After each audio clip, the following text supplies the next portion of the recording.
ChatGPT has a new translate page.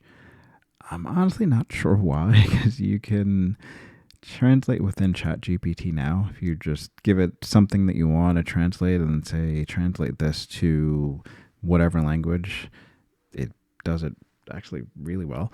But either way, they have a dedicated page now to translate, and it is chatgpt.com/translate, and you get to this page. And what you can do is you can type something in. Let's see.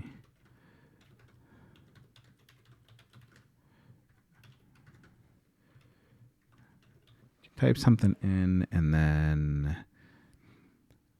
it's kind of clunky. And then so I hit enter, nothing happened. There we go. So you have to wait a second, and then it'll translate it to whichever language you have selected. So I have Spanish here, so now this translates it to Spanish, and then I can click here to copy it and then paste it wherever I want.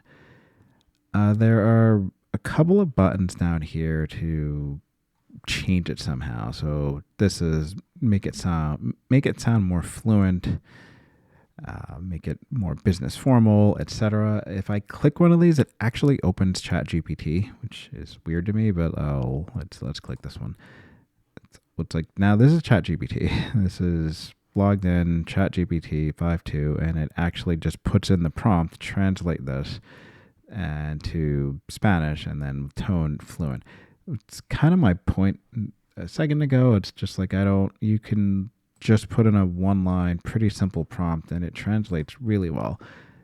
Anyway, so if you click one of these buttons down here, know that it's just going to go right to ChatGPT. My guess is that the translate page is it's kind of a gateway to ChatGPT. It's like you don't have to log in to use this.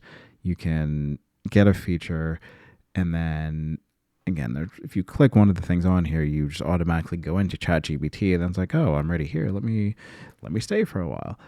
That's my guess. But let me scroll down. These are just some of the selling points. You can use 40 plus languages, control over tone and style. You can write, speak, and upload files. Even that, it's like the write, speak, and upload files using ChatGPT. So it doesn't actually do it from here. You have to go into ChatGPT to do that.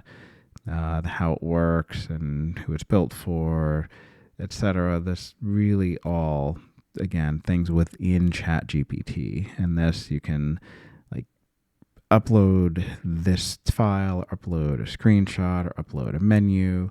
This is all ChatGPT stuff. Like if I took an image and tried to attach it up here, and it just opened the image, and everything except for just a straight text translation will go into ChatGPT. So again, I think this is just kind of a gateway to get you into ChatGPT, but maybe it's not. And I will say that they have a lot of competition if it's going to be just a straight translator. Just for example, this is Google Translate, and similar setup, pretty simple interface. You put in whatever you want here, you type it in, and then it'll translate to whatever language you have chosen. ChatGPT has 40 languages. Google, I don't know the number. I think it's 200 something. But like, this is a much bigger list. That's a lot more than 40. You can also, this has dictation, so you can speak whatever you want in here. You can add images, you can add documents, you can add websites, all within the Translate interface. It doesn't go to Gemini or go to a different tool. Apple has a Translate tool. Microsoft has a Translate tool. Like, there are a lot of translation tools. So if ChatGPT or OpenAI's idea is to kind of compete in the translation tool space, they have a lot of competition. But I don't know. They don't really, consult with me when they make these decisions. So my opinion doesn't really matter. But back to one, and quick recap, chatgpt.com/translate, and you get to this page. You can type or paste in whatever text you have. It's probably easier to just leave it on detect language for what you put in. You can choose a language if it doesn't detect it properly, and then you can choose whichever language you want it to translate into.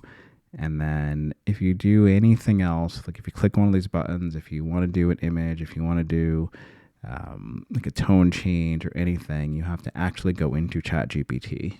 And depending on which thing you're doing, you may or may not have to log in or have a paid account. But this page is just for a text-to-text translation, and then you can either see the translation and I guess know it, or you can copy it and put it somewhere else. If that's interesting to you, try it out, and I hope it works for you, and see you next time.